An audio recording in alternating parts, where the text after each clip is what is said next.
കേരളത്തിന്റെ രാഷ്ട്രീയ ഭൂമികയിൽ വളരെ നിർണായകമായിട്ടുള്ള ഒരു തദ്ദേശ തെരഞ്ഞെടുപ്പ് കൂടി ഇപ്പോൾ പുരോഗമിച്ചുകൊണ്ടേയിരിക്കുന്നു. കേരളത്തിന്റെ രാഷ്ട്രീയ പൾസ് എന്താണ്? ന്യൂസ് മലയാളം പരിശോധിക്കുകയാണ്. പൊളിറ്റിക്കൽ മാസ് ഇന്ന് കൊച്ചി കോർപ്പറേഷനിലാണ്. കൊച്ചി രാജ്യത്തെ തന്നെ ഏറ്റവും ശ്രദ്ധേയമായ കേരളത്തിലെ നഗരങ്ങളിൽ ഒന്ന്. കൊച്ചിയുടെ രാഷ്ട്രീയ മനസ്സ് ഈ തദ്ദേശ തെരഞ്ഞെടുപ്പിൽ എങ്ങനെ ചിന്തിക്കും? വിശദമായി പരിശോധിക്കാം. എന്നോടൊപ്പം കൊച്ചിയിലെ വോട്ടർമാരും ഒപ്പം 3 പ്രധാനപ്പെട്ട രാഷ്ട്രീയ പാർട്ടികളുടെയും മുന്നണിയുടെയും പ്രതിനിധികൾ നമുക്കൊപ്പം ചേരുകയാണ്. ആദ്യം അതിഥികളെ പരിചയപ്പെടുത്താം. ശ്രീ ബെന്നി ഫെർണാണ്ടസ് LDF നിന്ന്, അഡ്വക്കേറ്റ് പ്രിയ പ്രശാന്ത് NDA നിന്ന്, ശ്രീ തമ്പി സുബ്രഹ്മണ്യം UDF നിന്ന് എന്നിവരാണ് അതിഥിയായി ചേരുന്നത്. ഒപ്പം നമുക്കൊപ്പം കൊച്ചിയിലെ പ്രബുദ്ധരായ വോട്ടർമാരും രാഷ്ട്രീയ പാർട്ടിയുടെ പ്രവർത്തകരും നേതാക്കളും തത്സമയം കൊച്ചിയിലെ വെളി ഗ്രൗണ്ടിൽ നിന്ന് നമുക്കൊപ്പം ചേരുകയാണ്. ആദ്യം തന്നെ ശ്രീ ബെന്നി ഫെർണാണ്ടസിലേക്കാണ്. ശ്രീ ബെന്നി ഫെർണാണ്ടസ്, കഴിഞ്ഞ 5 വർഷം ജനം നിങ്ങൾക്ക് മാൻഡേറ്റ് നൽകി, നിങ്ങൾ ഭരിച്ചു. ദീർഘകാലം UDFന്റെ കയ്യിലിരുന്ന കോൺഗ്രസിന്റെ കുത്തകയായിരുന്ന ഒരു കോർപ്പറേഷനാണ്. എന്ത് ചെയ്തു കൊച്ചിയിൽ? എന്ത് മാറ്റം കൊണ്ടുവന്നു കൊച്ചിയിൽ? മൈക്ക് കൊച്ചി മാത്രമാണ് ഇപ്പോഴത്തെ അങ്ങയുടെ ചോദ്യം. അല്ല, കൊച്ചിയിലാണല്ലോ നമ്മൾ സംസാരിക്കുന്നത്. കേരളത്തിലല്ലല്ലോ, കൊച്ചിയിലാണല്ലോ. എണ്ണി പിടിച്ച് പറഞ്ഞോളൂ. രാജ്യത്തിന് മാതൃകയായി അധ്വാനിക്കുന്ന തൊഴിലാളികൾക്ക്, വിദ്യാർത്ഥികൾക്ക്, ഇതര സംസ്ഥാനങ്ങളിൽ വരുന്ന തൊഴിലാളികൾക്ക് 10 രൂപ മുതൽ 20 രൂപക്ക് സമൃദ്ധി എന്ന് പറഞ്ഞ പ്രൊജക്റ്റ് കൊടുത്തുകൊണ്ട് രാജ്യത്തിന് മാതൃകയായി സമൃദ്ധി നടപ്പാക്കി. ആദ്യത്തെ സബ്ജക്റ്റ് നോക്കൂ. ഞങ്ങൾ അധികാരത്തിൽ കയറുമ്പോൾ കൊച്ചിൻ കോർപ്പറേഷൻ അഡ്വക്കേറ്റ് M അനിൽകുമാറിൻ്റെ അധികാരത്തിൽ ഞങ്ങൾ 2020 ഡിസംബർ അധികാരത്തിൽ കയറുമ്പോൾ കഴിഞ്ഞ 10 വർഷം ഭരിച്ച് 90 കോടി രൂപ കടമുണ്ടായിരുന്നെങ്കിൽ ഡിസംബർ മാസം ഇവിടെ വരുമ്പോൾ എഴുതി വെച്ചോളൂ, 1 രൂപ പോലും കോൺട്രാക്ടർമാർക്ക് കടമില്ലാതെ കടം തീർത്ത കേരളത്തിലെ കോർപ്പറേഷൻ കൊച്ചിൻ കോർപ്പറേഷൻ ആകുന്നു. നോക്കൂ, ഞങ്ങൾ അധികാരത്തിൽ കയറുമ്പോൾ കൊച്ചിൻ കോർപ്പറേഷൻ്റെ അകത്ത് 7 സോണൽ ഓഫീസുകളുടെ അകത്ത് കൈക്കുഞ്ഞുങ്ങളുമായി ക്യൂ നിൽക്കുന്നു. ഡെത്ത് സർട്ടിഫിക്കറ്റിന്, ബർത്ത് സർട്ടിഫിക്കറ്റിന്, മാരേജ് സർട്ടിഫിക്കറ്റിന്, പ്രോപ്പർട്ടി ടാക്സ് അടക്കാൻ. ചരിത്രത്തിൽ ആദ്യമായി കെ-സ്മാർട്ടിലൂടെ ഇതാ ഞങ്ങൾ നിങ്ങളുടെ കയ്യിലിരിക്കുന്ന മൊബൈലുകളിൽ നിന്ന് സർട്ടിഫിക്കറ്റ് എടുക്കാൻ തീരുമാനം നടപ്പാക്കി. അത് മാത്രമാണോ? ഞങ്ങൾ അധികാരത്തിൽ കയറുമ്പോൾ 6 മാസത്തിനും 1 വർഷത്തിനും ഇടയിലും കോവിഡായിരുന്നേ ബ്രഹ്മപുരത്ത് തീപിടിച്ചതിന് ശേഷം നിങ്ങൾ മനസ്സിലാക്കേണ്ട ഒരു കാര്യം, ഇന്ന് കുഞ്ഞുങ്ങൾക്ക് അത് പൂങ്കാവനമാക്കി മാറ്റി. കേരളത്തിൻ്റെ മന്ത്രി, തദ്ദേശ സ്വയംഭരണ വകുപ്പ് മന്ത്രി MB രാജേഷും അഡ്വക്കേറ്റ് M അനിൽകുമാറും ജില്ലയുടെ മന്ത്രി P രാജീവും അവിടെ പോയി ജനങ്ങൾക്ക് കാണിച്ചു കൊടുത്തു. ക്രിക്കറ്റ് കളിച്ച് കാണിച്ചു കൊടുത്തു. 7.5 ലക്ഷം ടൺ വരുന്ന മാലിന്യം ബയോ മൈനിങ്ങിലൂടെ ഇന്ത്യക്ക് മാതൃകയായി കൊച്ചിൻ കോർപ്പറേഷൻ ബയോ മൈനിങ് കൊടുത്തു. മാലിന്യ സംസ്കരണത്തിന് കൊച്ചിക്കൊരു പുതിയ മുഖം. ഞങ്ങൾ 2020 ഡിസംബർ മാസം അധികാരത്തിൽ വരുമ്പോൾ എന്തായിരുന്നു റോഡുകളുടെ സ്ഥിതി, മാലിന്യങ്ങളുടെ സ്ഥിതി എന്തായിരുന്നു? ഇന്ന് റോഡുകളുടെ സ്ഥിതി എന്താണെന്ന് നിങ്ങളെടുത്ത് ആത്മപരിശോധന നടത്തി നോക്കിക്കോളൂ. ഏതെങ്കിലും തരത്തിൽ എവിടെയെങ്കിലും മാറ്റിവെച്ചാൽ നോക്കൂ, ഒരു മാലിന്യവും കൊച്ചിയുടെ തീരത്ത് ഉണ്ടായിരുന്നിട്ടില്ല കേട്ടോ. ഒരു മാലിന്യവും കൊച്ചിയുടെ തീരത്ത് ഇപ്പോൾ കാണാൻ കഴിയില്ല കേട്ടോ. ശരി, ആ പോയിന്റ് വ്യക്തമാണ്. ബ്രഹ്മപുരം ഉൾപ്പെടെയുള്ള പോയിന്റുകളിലേക്ക് നമുക്ക് വരാം. NDA പ്രതിനിധിയിലേക്ക് വരുന്നതിന് മുമ്പ് കഴിഞ്ഞ 5 വർഷം LDFന്റെ കയ്യിലായിരുന്നു ഭരണം ഉണ്ടായിരുന്നത്. അതിന് ദീർഘനാൾ UDFന്റെ കയ്യിൽ, കോൺഗ്രസിന്റെ കയ്യിൽ കുത്തകയാക്കി വെച്ചിരുന്ന ഒരു കോർപ്പറേഷൻ ആണല്ലോ. ഇത്രയധികം കാര്യങ്ങൾ LDF ഇവിടെ ചെയ്തില്ലേ, CPIM ഇവിടെ ചെയ്തില്ലേ? ഇനി കോൺഗ്രസിന് UDFന് എന്താണ് പ്രസക്തി? ബെന്നി ഫെർണാണ്ടസ് ചൂണ്ടിക്കാണിച്ചതുപോലെ 33 വർഷക്കാലം ഇടതുപക്ഷ ജനാധിപത്യ മുന്നണി ഭരിച്ച നഗരമാണ് കൊച്ചി. അതിൻ്റെ ഒരു ഷോർട്ട് പീരീഡിനകത്ത് 10 വർഷക്കാലം UDFന്റെ നേതൃത്വത്തിലുള്ള ഒരു ഭരണ സംവിധാനം ഉണ്ടായി കൊച്ചിക്ക്. അതിന് 5 വർഷ കാലയളവിൻ്റെ ഇടയിൽ വീണ്ടും LDFന്റെ ഭരണം കൊച്ചിയിൽ സംജാതമായപ്പോൾ ബെന്നി ഒരുപാട് വികസന കാര്യങ്ങൾ ഇവിടെ ചൂണ്ടിക്കാണിച്ചപ്പോൾ കേരള സംസ്ഥാനത്ത് വെച്ച് കുടിവെള്ളത്തിന് സെസ് ഏർപ്പെടുത്തിയ ഒരു നഗരസഭയായി കൊച്ചി നഗരസഭ മാറി. കുടിവെള്ളത്തിന് സെസ് ഏർപ്പെടുത്തുക എന്ന് വെച്ചാൽ കേരള വാട്ടർ അതോറിറ്റിയാണ് നമുക്ക് കുടിവെള്ളം സപ്ലൈ ചെയ്യുന്നത് എങ്കിൽ നമ്മൾ കുടിക്കുന്ന കുടിവെള്ളത്തിന് 5% സെസ് ഏർപ്പെടുത്തിക്കൊണ്ട് അതിൽ 3% സെസ് കുടിവെള്ളത്തിനും അതുപോലെ 2% സെസ് കാണകളിലെ ചെളി നീക്കം ചെയ്യുന്നതിന് വേണ്ടി മാത്രം മാറ്റിവെച്ചുകൊണ്ട് നമ്മുടെ കേരള സംസ്ഥാനത്തിൽ വെച്ച് ഹൈക്കോടതിയുടെ നിഷേധാത്മകമായ സമീപനങ്ങൾ ഉണ്ടായിട്ട് കൂടി പോലും അന്യായമായ രീതിയിലുള്ള നികുതി വർധനവിൻ്റെ അടിസ്ഥാനത്തിൽ കോടതി നിർത്തിവെക്കണമെന്ന് ആവശ്യപ്പെട്ടിട്ട് കൂടി പോലും വൻകിടമായ രീതിയിലുള്ള സാധാരണക്കാരന് മേൽ നികുതിയുടെ കടന്നുകയറ്റം വന്ന ഒരു ഭരണമായിരുന്നു ഈ ഭരണം. ഒരു കാര്യം ചൂണ്ടിക്കാണിക്കാനുള്ളത്, ഈ ഭരണത്തിനകത്ത് കൊച്ചി ഇവിടെ കോർപ്പറേഷൻ ഭരിക്കുമ്പോൾ ഈ നഗരം ഭരിക്കുന്നത് കോർപ്പറേഷനാണോ CSML ആണോ എന്നതുമായി ബന്ധപ്പെട്ടുകൊണ്ടുള്ള ഒരു ചർച്ച നടക്കുമ്പോൾ നമ്മുടെ പ്രദേശത്തെ ലൈറ്റ് കത്തിക്കുന്നതിനുള്ള ചുമതല പോലും CSML ഏറ്റെടുക്കുമ്പോൾ CSML 40 കോടി രൂപയാണ് കൊച്ചിയിലെ ജനങ്ങൾക്ക് വെളിച്ചം നൽകുന്നതിന് വേണ്ടി മാറ്റിവെച്ചത്. അത് മാറ്റിവെച്ചിട്ട് പോലും നമ്മുടെ ഉൾനാടൻ ബാക്കിയുള്ള ഇട റോഡുകളിൽ പോലും ലൈറ്റുകൾ പ്രകാശിക്കാൻ കഴിയാതെ ജനങ്ങൾ ബുദ്ധിമുട്ടനുഭവിക്കുന്ന സാഹചര്യത്തിലൂടെ മുമ്പോട്ട് പോകുമ്പോൾ ഇന്നും ലൈറ്റ് തെളിയണമെന്നുണ്ടെങ്കിൽ KSEBയെ തന്നെ ആശ്രയിക്കേണ്ട തരത്തിലേക്ക് ഈ പറയുന്ന CSML നിർദ്ദേശത്തിൽ ചൂണ്ടിക്കാണിച്ചിട്ടുണ്ട്.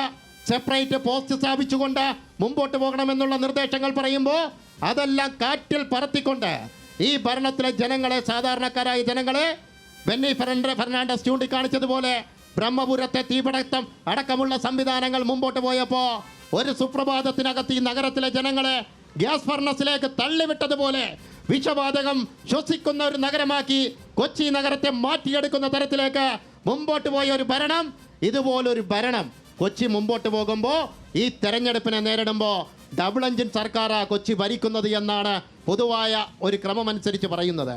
കാര്യം സംസ്ഥാനം BJPയുടെ മുദ്രാക്കിയല്ലേ? അതല്ല, എനിക്ക് എൻ്റെതായ ഒരു വെർഷനിൽ ഞാൻ പറയുന്നത്. ഡബിൾ എഞ്ചിൻ സർക്കാർ എന്ന് ഞാൻ വ്യക്തമാക്കുന്നത്, അവിടെ പിണറായി വിജയൻ ഭരിക്കുന്നു, ഇവിടെ അനിൽകുമാർ ഭരിക്കുന്നു. പക്ഷേ ഇത് ഡബിൾ എഞ്ചിൻ അല്ല, ഇത് ട്രിപ്പിൾ എഞ്ചിനാ.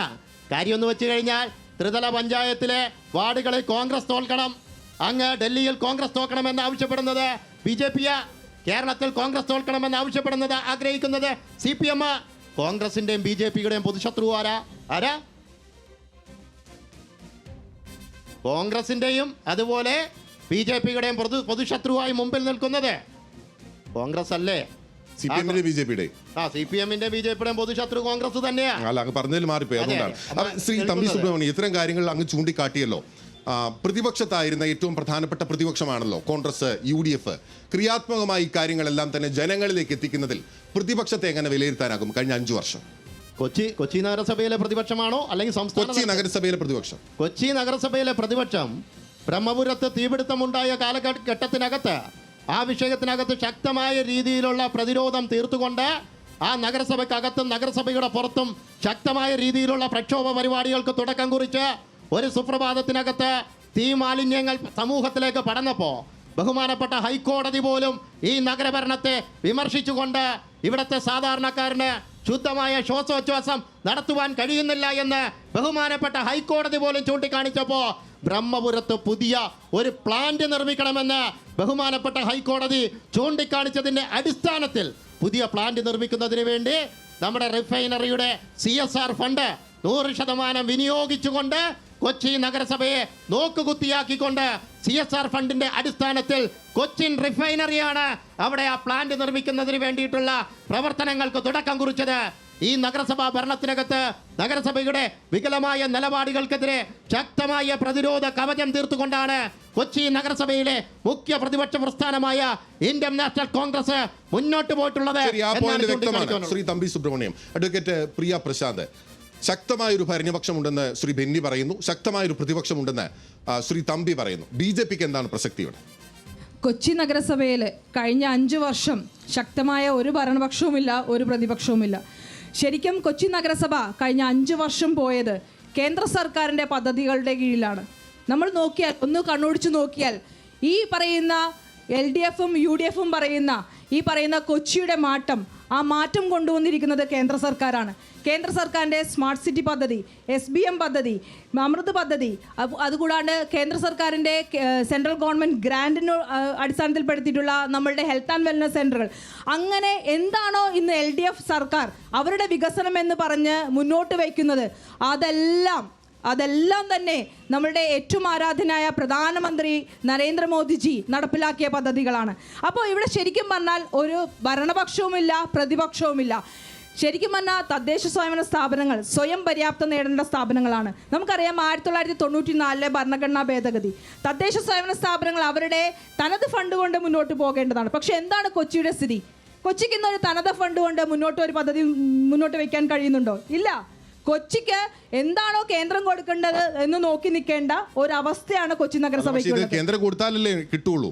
കേന്ദ്ര സംസ്ഥാനത്തിന് കൊടുക്കണം, അവിടുന്ന് വിഭജിച്ച് കൊടുക്കണം. അത് കൃത്യമായി കൊടുക്കുന്നുണ്ടോ? അത് കിട്ടിയത് കൊണ്ടാണല്ലോ ഈ പദ്ധതികൾ നടന്നത്. ഈ പദ്ധതികളാണല്ലോ നിങ്ങൾ ഈ പറയുന്ന ഈ LDF പുറത്തിറക്കിയിരിക്കുന്ന അല്ലെങ്കിൽ കൊച്ചി നഗരസഭ പുറത്തിറക്കുന്ന ഒരു വികസന രേഖയുണ്ട്. ആ വികസന രേഖ നിങ്ങൾ കണ്ണോടിച്ചാൽ നിങ്ങൾക്കറിയാൻ പറ്റും. ആ വികസന രേഖയിൽ പറഞ്ഞിരിക്കുന്നത് കേന്ദ്ര സർക്കാർ പദ്ധതികളാണ് അതിൽ പറഞ്ഞിരിക്കുന്നത്. അതിൽ തനത് ഫണ്ട് ഉപയോഗിച്ച് ഒന്നും പറഞ്ഞിട്ടില്ല. അപ്പോൾ ഇത് കിട്ടിയില്ല എന്ന് പറയുന്നത് എന്തർത്ഥത്തിലാണ്? അത് കിട്ടിയത് കൊണ്ടാണ് ആ പദ്ധതികൾ നടപ്പിലാക്കിയിട്ടുള്ളതും വികസന രേഖ കൊച്ചി നഗരസഭ ഇറക്കിയിട്ടുള്ളതും.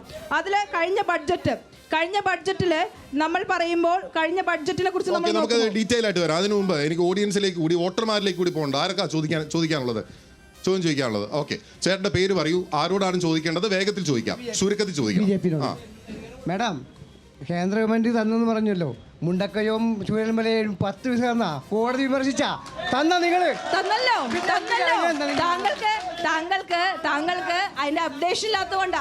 മുണ്ടക്കയും ചൂരൽമലയും 2 സ്ഥലത്തും കേന്ദ്ര സർക്കാരിന്റെ ഫണ്ട് നൽകിയിട്ടുണ്ട്. അത് താങ്കൾക്ക് മനസ്സിലാക്കട്ടെ. കാരണം ഇവിടെ എന്താണോ കേന്ദ്ര സർക്കാർ നൽകുന്നത് അത് നിങ്ങൾ അറിയുന്നില്ല. അത് പാർട്ടി ക്ലാസ്സിൽ പോയാൽ നിങ്ങൾക്ക് മനസ്സിലാവില്ല. കൃത്യമായിട്ട് നിങ്ങൾ ന്യൂസുകൾ കേട്ടാൽ, കൃത്യമായിട്ട് അറിയാവുന്ന നിഷ്പക്ഷമായ മാധ്യമങ്ങളെ നിങ്ങൾ ഫോളോ ചെയ്താൽ നിങ്ങൾക്ക് മനസ്സിലാക്കും എന്താണ് കേന്ദ്ര സർക്കാർ നൽകിയിട്ടുള്ളത് എന്നത്. കേന്ദ്ര സർക്കാർ വളരെ കൃത്യമായിട്ട് ഞാൻ ചോദിക്കട്ടെ, റേഷന്റെ പൈസ വരെ തിരിച്ചു മേടിച്ച സർക്കാരാണ്. 80 കോടി ജനങ്ങൾ ഇന്ന് ഭാരതത്തിലെ 80 കോടി ജനങ്ങൾക്കാണ് റേഷൻ സൗജന്യമായിട്ട് നൽകുന്നത് കേന്ദ്ര സർക്കാർ. എവിടെയാണ് മറ്റു രാജ്യങ്ങൾ കൊടുക്കുന്നത്? 80 കോടി ജനങ്ങൾ എന്ന് പറയുമ്പോൾ യൂറോപ്പിന്റെയും അമേരിക്കയുടെയും ഒരു ടോട്ടൽ പോപ്പുലേഷന്റെ 3 ഇരട്ടിയാണ്.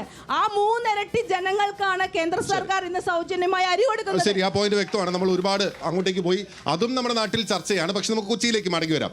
ശ്രീ ബെന്നി ഫെർണാണ്ടസ്, അങ്ങ് കൊച്ചിയിൽ ഓക്കെ, അത് പറയാം. അങ്ങ് മൈക്ക് എടുക്കും. അത് പറയുന്നതിന് മുൻപ് 2 കാര്യം ജനങ്ങളെ കബളിപ്പിച്ച് പോകാൻ കഴിയില്ല. ഒന്ന്, പ്രിയ പ്രശാന്തും തമ്പി സുബ്രഹ്മണ്യനും ഒരേ സ്ഥലത്ത് നിൽക്കുന്നുള്ള കാര്യത്തിൽ ഞങ്ങൾക്ക് തർക്കില്ല. അവർ രണ്ടുപേരും ഒരു സ്ഥലത്ത് നിൽക്കുള്ളൂ.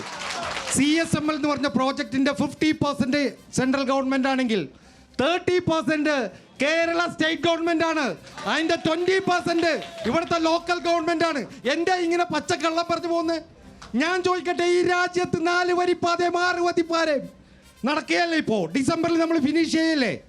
5400 കോടി രൂപ കേരളത്തിലെ ജനങ്ങളുടെ കൈക്ക് പിടിച്ച് മേടിച്ചിട്ടല്ലേ ആ ഫണ്ട് നിങ്ങൾ അനുവദിച്ചത്?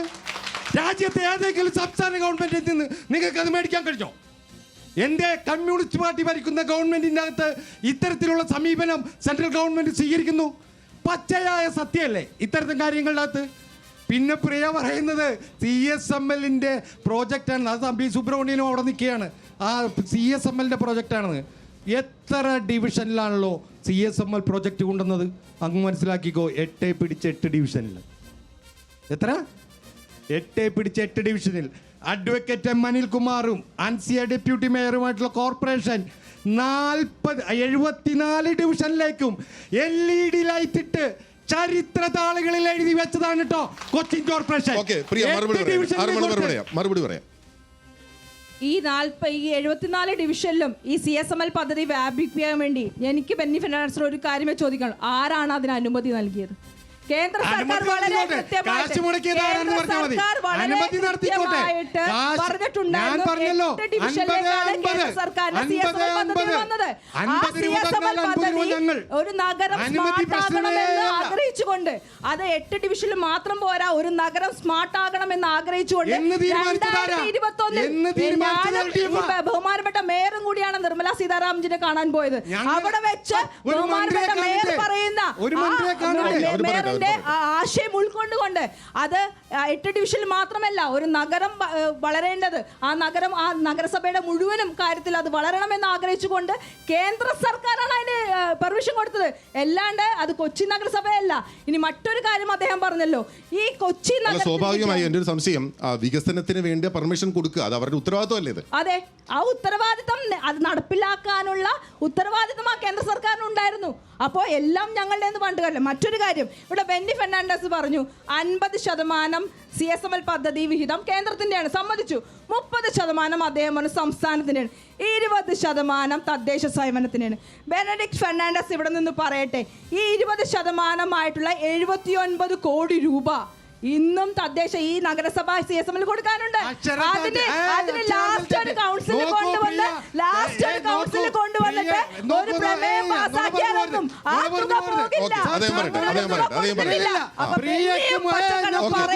പോകില്ല. ഇന്ന് പശ്ചിമ കൊച്ചിയിലെ മുഴുവൻ ജനങ്ങളും 1 കിലോമീറ്റർ വാക്ക് വേ നടക്കുമ്പോൾ അതിന് ചുറ്റും നടക്കുന്ന ലൈറ്റുകൾ, ഇന്റർനാഷണൽ നിൽക്കുന്ന ടവറുകൾ നമ്മുടെ മുമ്പിൽ നിൽക്കുകയാണ് സാർ. 79 കോടി രൂപ CSMLന്റെ പ്രോജക്ട് എവിടെയെല്ലാം ഉണ്ടോ അവിടെ 3 മുതൽ 5 വർഷം മെയിൻ്റെനൻസ് കൊടുത്ത കാശ് കൊച്ചിൻ കോർപ്പറേഷന്റെ 79 കോടി രൂപയാണ്. കോൺഗ്രസ് പ്രതിനിധിയിലേക്കാണ് ഇവർ പറയുന്നതൊക്കെ ശരിയാണ്. ഓക്കെ, അദ്ദേഹം പറയട്ടെ. ഓക്കെ, പോയിന്റ് വ്യക്തമാണ്, പറയൂ. പ്രിയം ബെന്നി ഇപ്പോൾ ചർച്ച ചെയ്യുന്നത് CSMLനെ കുറിച്ചാണ് ചർച്ച ചെയ്യുന്നത്. നമ്മുടെ മീഡിയേറ്റർ ഒരു കാര്യം മനസ്സിലാക്കേണ്ടതായിട്ടുണ്ട്. ഈ CSML എന്ന് പറയുന്ന പ്രൊജക്റ്റ്, ഇതിൻ്റെ ഇംപ്ലിമെൻറ്റേഷൻ്റെ കാര്യങ്ങൾ, ഇത് എങ്ങനെ കൊച്ചി നഗരസഭയിൽ എത്തി എന്നതിനെക്കുറിച്ച് ചിന്തിക്കുമ്പോൾ, ഞാനും ബെന്നിയും 2010, 15, 20 വരെയുള്ള കൗൺസിലിൽ മെമ്പർമാരായിരുന്നു. ആ സമയത്തിൻ്റെ കാലഘട്ടത്തിനകത്ത് സ്മാർട്ട് സിറ്റി മിഷനുമായി ബന്ധപ്പെട്ടുകൊണ്ട് സ്മാർട്ട് സിറ്റി നഗരങ്ങളെ 600 നഗരങ്ങളെ കേന്ദ്ര സർക്കാർ മത്സരാധിഷ്ഠിതമായി ക്രമവൽക്കരിച്ചപ്പോൾ അന്നത്തെ കൊച്ചിയുടെ മേയറായിരുന്ന ടോണി ചമ്മണിയുടെ നേതൃത്വത്തിലുള്ള ഒരു മികച്ച ടീം വർക്ക്, ആ ടീം വർക്കിൻ്റെ അടിസ്ഥാനത്തിൽ മികച്ച സബ്മിഷൻ തയ്യാറാക്കിക്കൊണ്ട് അങ്ങ് ഡൽഹിയിൽ പോയി ഒരു മത്സരാർത്ഥമായ ഒരു കോമ്പറ്റീഷൻ ടെസ്റ്റിൻ്റെ അടിസ്ഥാനത്തിൽ മുമ്പോട്ട് പോയപ്പോൾ കൊച്ചിയുടെ കാഴ്ചപ്പാട് കൃത്യമായ രീതിയിൽ അവതരിപ്പിച്ചപ്പോൾ 100 സ്മാർട്ട് സിറ്റി നഗരങ്ങൾ ക്രമീകരിച്ചപ്പോൾ 600 നഗരങ്ങൾ ആ മത്സര പരീക്ഷയിൽ പങ്കെടുത്തുകൊണ്ട് മുമ്പോട്ട് പോയപ്പോൾ കൊച്ചിക്ക് ലഭിച്ച സ്ഥാനമാണ് 5ാം സ്ഥാനമാണ് സ്മാർട്ട് സിറ്റി നഗരങ്ങളെ കൊച്ചിക്ക് ലഭിച്ചത്. 5ാം സ്ഥാനം കൊച്ചിക്ക് ലഭിച്ചപ്പോൾ ഒരു കാര്യം നമ്മൾക്ക് മനസ്സിലാക്കേണ്ടതായിട്ടുണ്ട്. ഈ രാജ്യത്തിൻ്റെ പ്രധാനമന്ത്രിയായിരിക്കുന്ന നരേന്ദ്രമോദി അങ്ങ് ഗുജറാത്തിൽ അദ്ദേഹത്തിൻ്റെ തലസ്ഥാനമായിട്ടുള്ള അഹമ്മദാബാദ് 6ാം സ്ഥാനത്താണ് നിൽക്കുന്നത്. നവീൻ മുംബൈ 7ാം സ്ഥാനത്താണ് നിൽക്കുന്നത്. മെട്രോപൊളിറ്റൻ സിറ്റിയായ ഡൽഹി 10ാം സ്ഥാനത്താണ് നിൽക്കുന്നത്. ആ ഘട്ടത്തിൽ നിന്നാണ് കൊച്ചിയെ 5ാം സ്ഥാനത്തേക്ക് കൈപിടിച്ച് ഉയർത്തിക്കൊണ്ടുവന്ന് 60 നഗരങ്ങളെ ക്രമീകരിച്ചപ്പോൾ 20 നഗരങ്ങളുടെ പട്ടികക്കകത്ത് കൊച്ചി 5ാം സ്ഥാനം എത്തിയതിൻ്റെ അടിസ്ഥാനത്തിൽ കൊച്ചിയെ ഒരു സ്മാർട്ട് സിറ്റി നഗരമാക്കി കൊച്ചിയെ മാറ്റിയെടുത്ത് CSMLന്റെ പ്രൊജക്ടുകളുടെ ഗുണഭോക്താക്കളായി കൊച്ചി ഇന്നും മാറിയിട്ടുണ്ടെങ്കിൽ, തുരുത്തിയിൽ അവിടെ ഫ്ലാറ്റുകൾ ഉയർന്നിട്ടുണ്ടെങ്കിൽ, ബ്രോഡ്വേയിൽ മാർക്കറ്റ് ഉയർന്നിട്ടുണ്ടെങ്കിൽ 100% നെഞ്ചത്ത് കൈവച്ചുകൊണ്ട് പറയുവാൻ കഴിയും 2010-15 കാലഘട്ടത്തിൽ അന്നത്തെ കൗൺസിലിൽ അന്നത്തെ മേയറായിരുന്ന ടോണി ചമ്മണിയുടെ നേതൃത്വത്തിലുള്ള ഒരു മികച്ച ടീം വർക്ക് നടത്തിയ ഒരു സബ്മിഷന്റെ അടിസ്ഥാനത്തിലാണ് കൊച്ചിയെ 5ാമത് എത്തിച്ച് ഇന്ന് കൊച്ചിയുടെ വികസന പ്രവർത്തനങ്ങൾക്ക് CSMLന്റെ 2075 കോടി രൂപ അതിനുശേഷം വന്ന UDFന്റെ അല്ലെങ്കിൽ കോൺഗ്രസിന്റെ ഭരണസമിതിയോ? ഒരു കാര്യം നിങ്ങൾ മനസ്സിലാക്കേണ്ട ഒരു കാര്യമുണ്ട്. അന്ന് ഒരിക്കലും പാടൂല മോനെ, ഒരിക്കലും പാടൂല, അത് പാടൂല. 2015 ട്രിപ്പിൾ എഞ്ചിൻ സർക്കാരാണ് കേരളം ഭരിച്ചിരിക്കുന്നത്. അങ്ങ് ഡൽഹിയിൽ മൻമോഹൻ സിംഗിന്റെ ഭരണം, കേരളത്തിൽ ഉമ്മൻചാണ്ടിയുടെ ഭരണം, കൊച്ചിയിൽ ടോണി ചമ്മണ്ടിയുടെ നേതൃത്വത്തിലുള്ള UDFന്റെ ഭരണം മുമ്പോട്ട് പോകയപ്പോൾ 2015 കാലഘട്ടത്തിലേക്ക് വന്ന് 2015 സെപ്റ്റംബർ മാസത്തിൽ സ്മാർട്ട് സിറ്റി മിഷന്റെ ഫണ്ട് കൊച്ചി നഗരസഭയ്ക്ക് ആദ്യം ലഭിച്ച് ഇവിടെ ഒരു ഭരണമാറ്റം നടക്കുകയുണ്ടായി. പിണറായി വിജയന്റെ നേതൃത്വത്തിലുള്ള ഒരു ഭരണം കൊച്ചിയിലേക്ക് കടന്നു വന്ന് UDFന്റെ സൗമിനി ജെയിൻ മേയറായി കടന്നു വന്നപ്പോൾ ഈ പറയുന്ന കേന്ദ്ര സർക്കാർ പറഞ്ഞു ഒരു കമ്പനി രൂപീകരിക്കണമെന്ന്. അങ്ങനെ CSMLന്റെ നേതൃത്വത്തിലുള്ള ഒരു കമ്പനി രൂപീകരിച്ചപ്പോൾ ചീഫ് സെക്രട്ടറിയെ അതിന്റെ മുഖ്യ സ്ഥാനത്ത് ഇവിടുത്തെ മുഖ്യമന്ത്രി അവരോധിച്ചു. അടക്കമുള്ള IAS ഉദ്യോഗസ്ഥരെ അവിടെ നിയമിച്ചു. കൊച്ചി നഗരത്തിന്റെ മേയറെ വെറും ഒരു മെമ്പറാക്കി മാത്രം ഇരുത്തിക്കൊണ്ട് ഇടതുപക്ഷത്തിന്റെ ഭരണം കൊച്ചിയെ ഒരു ചിറ്റമ്മ നയത്തിന്റെ നിലപാട് സ്വീകരിച്ചുകൊണ്ട് ആ ഭരണത്തിന് കീഴിൽ കൊച്ചിക്ക് ലഭിക്കേണ്ട 2000 കോടി രൂപയുടെ CSML വികസന പ്രൊജക്ടുകൾ അപ്പാടെ ശരി. രണ്ടാം പിണറായി സർക്കാർ കൊച്ചിയിൽ അട്ടിമറിക്കുകയാണ് ചെയ്തത്. ശരി, ആ പോയിന്റ് വ്യക്തമാണ്. ആ പോയിന്റ് വ്യക്തമാണ്. നമ്മൾ മറ്റു വിഷയങ്ങളിലേക്ക് കൂടെ കിടക്കണം. അല്ല, അതിന് മറുപടി പറയണമെന്ന് തോന്നുന്നില്ല. കാരണം കഴിഞ്ഞ ഭരണസമിതിയെ പറ്റിയാണ് നമ്മൾ ഈ ഭരണമാണല്ലോ വിലയിരുത്തുന്നത്. അതിനുശേഷം നിങ്ങൾക്ക് മാൻഡേറ്റ് ലഭിച്ചല്ലോ. ശ്രീ ബെന്നി ഫെർണാണ്ടസ്, നമുക്ക് വളരെ പ്രധാനപ്പെട്ട ജനങ്ങളെ നേരിട്ട് ബാധിക്കുന്ന, സാധാരണ ജനം കേൾക്കാൻ ആഗ്രഹിക്കുന്ന പ്രധാനപ്പെട്ട കാര്യം, കൊച്ചി എന്ന് പറയുമ്പോൾ ആളുകളുടെ മനസ്സിലേക്ക് പെട്ടെന്ന് വരുന്നത് ഒരു മഴ പെയ്താൽ പെട്ടെന്ന് വെള്ളക്കൊണ്ടുണ്ടാവുന്ന ഒരു നഗരം. അതിനെന്തെങ്കിലും വ്യത്യാസം ഉണ്ടായിട്ടുണ്ടോ നിങ്ങളുടെ ഭരണസമിതിയുടെ കാലത്ത്? ആ വ്യത്യാസം അങ്ങ് എന്തായാലും ഒരു മാധ്യമ പ്രവർത്തകനാണ്. ആ വ്യത്യാസം രണ്ടാണ്. അതിലൊന്ന്, സൗമിനി ജെയിൻ മേയറായി ബാക്കി 15 ജനങ്ങൾ ചോദിച്ചല്ലോ. സൗമിനി ജെയിൻ മേയറായിരുന്നപ്പോൾ ഹൈക്കോടതി പറഞ്ഞത് ഈ കോർപ്പറേഷനെ പിരിച്ചുവിടാൻ ഇവിടെ ആളില്ലേ എന്നാണ് ചോദിച്ചത്. ഹൈക്കോടതി പറഞ്ഞത് ഈ ഭരണം അഡ്വക്കേറ്റ് എം അനിൽകുമാറും KNCയുടെ നേതൃത്വത്തിൽ വന്നപ്പോൾ വെള്ളക്കെട്ടിന് പൂർണ്ണമായ ശാശ്വത പരിഹാരമില്ലെങ്കിൽ പോലും വെള്ളക്കെട്ട് ഒരു പരിധിവരെ പിടിച്ചു നിർത്തിയ കോർപ്പറേഷനാണ് കൊച്ചിൻ കോർപ്പറേഷൻ എന്ന് ഹൈക്കോടതി ആവർത്തിച്ച് പറഞ്ഞു. ഒന്ന്, ഇനി അടിസ്ഥാന ജനവിഭാഗങ്ങളെ ബാധിക്കുന്ന 2-3 കാര്യങ്ങൾ പറഞ്ഞ് ഞാൻ അവസാനിപ്പിക്കാം. ഞാൻ CSMLന്റെ പ്രോജക്റ്റിൽ അവിടെ നിന്നോട്ടെ. നിങ്ങൾ നോക്കൂ, കൊച്ചിൻ കോർപ്പറേഷൻ്റെ അതിർത്തിയിൽ പാവപ്പെട്ട തൊഴിലാളികളുടെ മക്കൾ പഠിക്കുന്ന, ഇവിടുത്തെ ഫിഷർമാൻ്റെ മക്കൾ പഠിക്കുന്ന, ഓട്ടോറിക്ഷ തൊഴിലാളികളുടെ മക്കൾ പഠിക്കുന്ന, കാർ ഡ്രൈവർ തൊഴിലാളികളുടെ മക്കൾ പഠിക്കുന്ന, കെട്ടിട നിർമ്മാണക്കാരുടെ മക്കൾ പഠിക്കുന്ന കുട്ടികളുടെ സ്കൂളുകൾ, പൊതുമേഖലയിലെ മുഴുവൻ സ്കൂളിൻ്റെ അകത്തും വിദ്യാഭ്യാസ കമ്മിറ്റി ശ്രീജിത്തിനെ നമ്മൾ ഓർത്തു പോവുകയാണ്. മുഴുവൻ സ്കൂളിൻ്റെ അകത്തും കമ്പ്യൂട്ടർ ലാബ്, AC സൗകര്യത്തിൽ കറങ്ങുന്ന കസേരയിലിരുന്ന് കുഞ്ഞുങ്ങൾ പഠിക്കുകയാണ് കേട്ടോ. കുഞ്ഞുങ്ങൾ പഠിക്കുകയാണ്. ആ കമ്പ്യൂട്ടർ ലാബ് മാത്രമാണോ? സയൻസ് ലാബുകൾ, അടിസ്ഥാന ജനവിഭാഗത്തെ മാറോട് ചേർത്ത് പിടിച്ചാണ് അഡ്വക്കേറ്റ് എം അനിൽകുമാർ മുന്നോട്ട് പോയത്. സയൻസ് ലാബുകൾ, ഫിസിക്സ് ലാബുകൾ, കെമിസ്ട്രി ലാബുകൾ, ബയോളജി ലാബുകൾ, ഇങ്ങനെയുള്ള മുഴുവൻ ലാബുകളുടെ പണികൾ. അങ്ങനെ അടിസ്ഥാന നിങ്ങൾ ചോദിച്ച പ്രസക്ത ചോദ്യം, ഏറ്റവും പാവപ്പെട്ടവനെ എങ്ങനെ പിക്ക് ചെയ്തെടുക്കാൻ കഴിയും എന്നൊരു നഗരസഭ രാജ്യത്തിന് കേരളത്തിനല്ലോ, രാജ്യത്തിന് മാതൃകയായി കാണിച്ചു കൊടുത്ത കഴിഞ്ഞ 5 വർഷക്കാലമാണ് നടന്നു മുന്നോട്ട് പോയത്. ആ പോയിന്റ് വ്യക്തമാണ്. നമ്മൾ കൂടുതൽ വികസന കാര്യങ്ങൾ അദ്ദേഹത്തിന് പറയാനുണ്ടാകും. അതിനു മുൻപ്, കൊച്ചി പൂർണ്ണമായും വെള്ളക്കെട്ടിൽ നിന്ന് മുക്തമായോ? BJPക്ക് എന്താ തോന്നുന്നു? ഇത്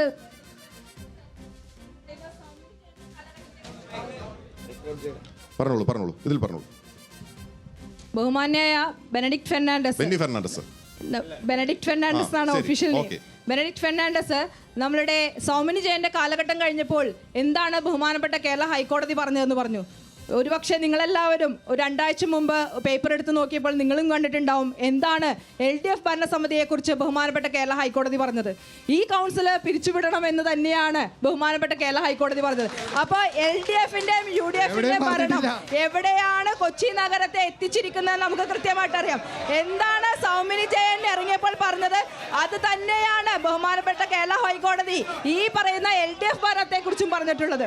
ഇനി കൊച്ചിയുടെ വെള്ളക്കെട്ട് നമ്മൾക്കറിയാം എന്താണ് കൊച്ചിയിൽ സംഭവിച്ചുകൊണ്ടിരിക്കുന്നത്. ഇവിടെയുള്ള ഓരോരുത്തർക്കും അറിയാം എന്താണെന്നുള്ളത്. കാരണം കൊച്ചിയുടെ വെള്ളക്കെട്ടിന്റെ അടിസ്ഥാനപരമായ കാരണം എന്ന് പറയുന്നത് അത് ആസൂത്രിതമല്ലാത്ത ഈ കാണകളുടെ പണിയലും, അതായത് ഞാനൊരു കൗൺസിലറാണ്, ഓരോ കൗൺസിൽ കാലഘട്ടത്തിലും ആ കൗൺസിലറിന് ഇഷ്ടമുള്ള രീതിയിലാണ് കാണ പണിയുന്നത്.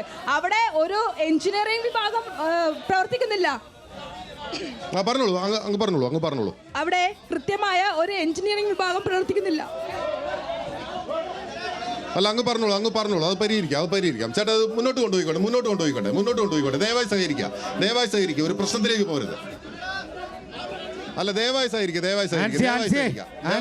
നമുക്ക് ചർച്ച മുന്നോട്ട് കൊണ്ടുപോയേ മതിയാവുള്ളൂ. നമ്മൾ കാര്യങ്ങൾ സംസാരിച്ചാലല്ലേ ഇത് ആളുകൾക്ക് വ്യക്തത ഉണ്ടാവുള്ളൂ. എല്ലാവരും ഇരിക്കൂ. കൊച്ചിക്കാരെല്ലാവരും കാണുന്നുണ്ട്. ഇരിക്കൂ.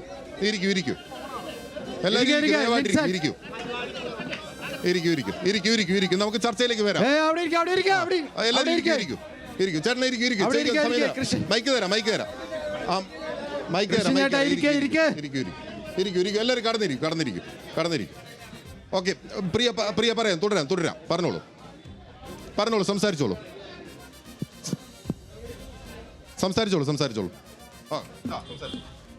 കൊച്ചിയുടെ വെള്ളക്കെട്ടിനെ കുറിച്ച് നമുക്ക് വളരെ കൃത്യമായിട്ട് അറിയാം. കാരണം ആസൂത്രിതമല്ലാത്ത ഒരു ഭരണമാണ് ഈ കൊച്ചിയിൽ നടക്കുന്നത്.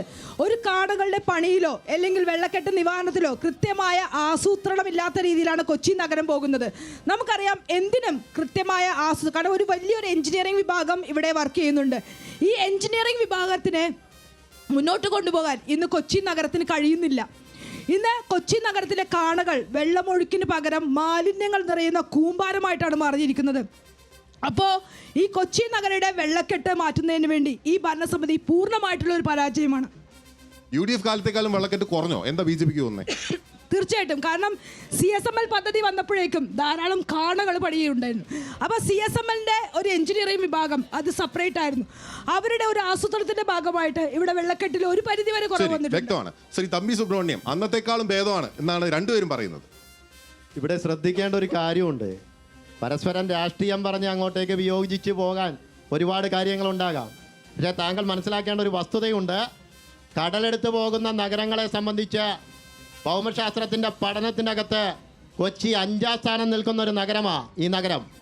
ഈ നഗരത്തിൻ്റെ നിലനിൽപ്പ് ഭാവി തലമുറയ്ക്ക് ഇവിടെ ജീവിക്കാൻ വാസസാധ്യം ഉണ്ടാകുമോ എന്നുള്ള ചർച്ചകൾ പല മേഖലകളിലും ചർച്ച ചെയ്യുമ്പോൾ ഇവിടെ പരസ്പരം കക്ഷി രാഷ്ട്രീയം പറഞ്ഞ് മത്സരിച്ചു പോകാതെ ഒരു കാര്യം ചൂണ്ടിക്കാണിക്കുവാനുള്ളത്, നമ്മുടെ ചുറ്റുവട്ടത്തും കിടക്കുന്ന തീരമേഖലയിലുള്ള കായലുകളുണ്ട്. ഈ കായലുകളുടെ കസ്റ്റോഡിയൻ ഉൾനാടൻ ജലഗതാഗത വകുപ്പ്. ഭൂരിപക്ഷം കായലുകളുടെ കസ്റ്റോഡിയൻ കൊച്ചിൻ പോർട്ട് ട്രസ്റ്റ്. ഈ കായലുകളിൽ നിന്ന് 1/2 നൂറ്റാണ്ട് കാലഘട്ടമായിട്ട് ഇവിടെ ചെളികൾ നീക്കം ചെയ്തുകൊണ്ട് സുഗമമായ രീതിയിലുള്ള വെള്ളമൊഴുക്ക് സംഭവിച്ചിട്ടില്ല.